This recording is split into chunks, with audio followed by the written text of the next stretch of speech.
What is up, guys? And that milk and honey, milk and honey, lime and honey cleared up my voice. Ladies, men, children of all ages. Anyways, I was looking through my comment section, and yeah, I know, but most of them are actually good. I have some really good, I got some really good subscribers out there. Thank you for that. And some of you guys are misinformed and getting mad at the wrong things. Something that can easily be checked when you just go onto the Guild Wars 2 FAQ, and you don't want to be a misinformed person, you know, and you're getting mad for no reason. You don't know what exactly the expansion is, or you're just maybe you're just a new player of Guild Wars 2. Anyways, I'm gonna point you in the right direction, and I guess give you a few things that's on the website that a lot of people have been misinformed about. But then we're gonna speculate on what exactly will they lock players out, because they haven't really announced, and I double checked, they didn't really announce what they would you know, lock players out with. You know, will they lock out the areas? But first, let's lay down the foundation real quick. So far, there isn't a release date or price for the expansion, but it will be buy to play, and it will be digital, and it will be physical. So you can pick each one depending on what you want. I'm gonna go physical. Let's get physical. You will need the original Guild Wars 2 in order to play Heart of Thorns. There will also be a early access. They haven't released any information about that, but they say keep checking the site, obviously, as they release stuff from, you know, the months till the expansion comes out. We're going to be bringing playable demos of the expansion to PAX East and Rezzed for folks who are in Europe. So it will be playable very quickly, and not long after that we'll open up beta testing so that players can start playing it and giving us feedback on it. And lastly, they haven't announced if they're going to do a collector's edition yet. I really hope they do. I guess, you know, for the people who want an extra statue in their background, or an extra stolen GameStop board there, don't worry about that. GameStop won't miss it. Now let's get down to the speculation. Let's first look at other MMOs, all right? You know, WoW locks out areas and levels and stuff like that. A lot of MMOs do. I've played Lotro, and a lot of the areas were locked out, even though that's kind of a free-to-play game, so it's a little bit different, and this is a buy-to-play game, Guild Wars 2. But I could totally see them, in my opinion. I think well, there won't be levels, there won't be anything like that, so you won't be alienating the player base that way. And they really don't like alienating the player base. But I'm guessing with this expansion and the game being sold for $10 freaking, they're either gonna have a bundle that comes with Guild Wars, you know, Guild Wars 2, Heart of Thorns, and the original Guild Wars 2 in one pack, maybe with a discounted price. I can totally see something like that. I mean, why not? The things that are easy is, like, of course, they're gonna lock out the new areas, the new biomes, the new maps. That's easy. They can lock those out. They can lock the new class. You can't create the new class unless you have the expansion. That's easily locked out. Now, where it gets a little crazy is the mastery system. Would it be limited? Because they say that's the new end game. That's the new thing to do when you're level 80, or probably while you're leveling up. I don't know. They haven't really gave any details about that. And you know, it's not right to just say it's going to be just level 80 stuff. They might do something like the trait system, where you can go out to different areas and unlock mastery points that way.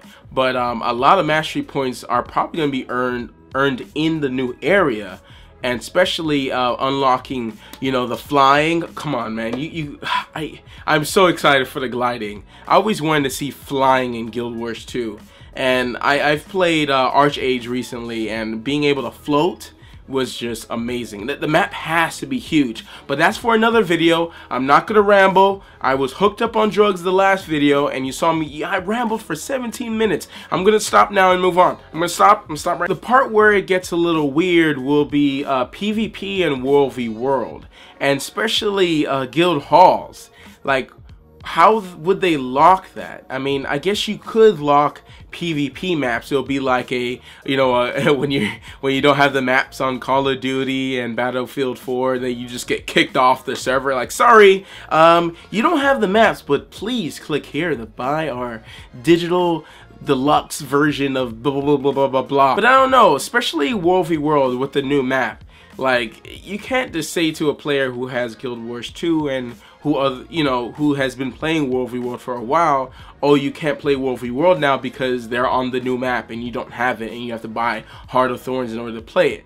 I don't think that that's going to be locked. I think that's just going to be with the wave of updates that comes with Heart of Thorns. People who have Guild Wars 2 will be able to play certain features of the game. I doubt that it will be locking that. Yes, there is going to be worth to the expansion. A lot of people are saying that there's no why is there a worth to the expansion, because how would they lock out some of their player base? They can't do that. Well, yes they can. Yes they can. It's called an expansion, and MMOs have been doing this for years. They're not gonna, I'm pretty sure they're not gonna do it too shady. Like, you're not, I just don't see them saying, okay, you're not gonna be able to play World v World just because, when otherwise it was free. Another thing is guild halls. That's going to be a little bit difficult for me to think. Will they lock that out? I don't know if they would lock that out. They could lock it out, and because it's such a big thing, and if they do it the right way, they always said they want to do housing the right way, right? I'm mapping in housing and guild halls together. It's still housing. It's still my favorite thing that I wanted to get in Guild Wars 2 is some type of housing, being there with the guild and just chilling and talking and socializing. I love that type of stuff. Wasting so much time just talking and getting to know other guys and then going for some dungeon runs and stuff like that. But they seem to be going, they want it to make it a big thing. It's not just some empty lot where you can change some stuff, right? And so we're giving guilds guild halls, so they have a home to operate from. And guilds will be able to progress and build their guild, and in doing so build their guild hall. And it acts as a home base for them to go on missions. It acts as a place for them to build and progress together. It gives us a meaningful system of guild progression that we can perpetually expand on and give more and more exciting things for guilds to do in our game. And I feel like they might lock it. They might lock it. It might be a, I don't know. This whole argument goes away when you really think about it. When you really think about that, Guild Wars 2 was just $10, right? And it always usually goes on sale like multiple times for like $25. Like, that's really, really cheap. I understand some of you guys give me that, oh, I'm a college student and $25 is too hard. Start saving right now. $1 a day. I bet you will have enough for both Guild Wars 2 and the expansion when it comes out. $1. That means don't go to the store and get you a 99-cent drink, okay?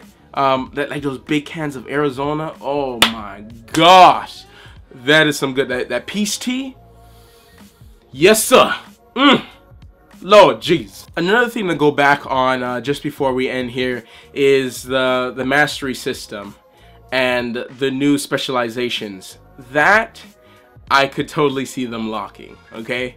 I could totally see them locking that, especially for the first expansion. I feel like maybe after the expansion, then we're going to be having a serious talk of what they would be locking and what not be locking. I think this time they want to ease it in. You might see a lot more features slip through the cracks for free than a normal game, because Guild Wars 2 likes to, you know, hold the fact that he doesn't like to alienate and doesn't like to, you know, they want everything to be nice and smooth and everyone to be happy. The thing is, it's going to be a little bit weird if they do lock the specializations. For people who do not have Guild Wars 2 Heart of Thorns, is that there's going to be a major imbalance.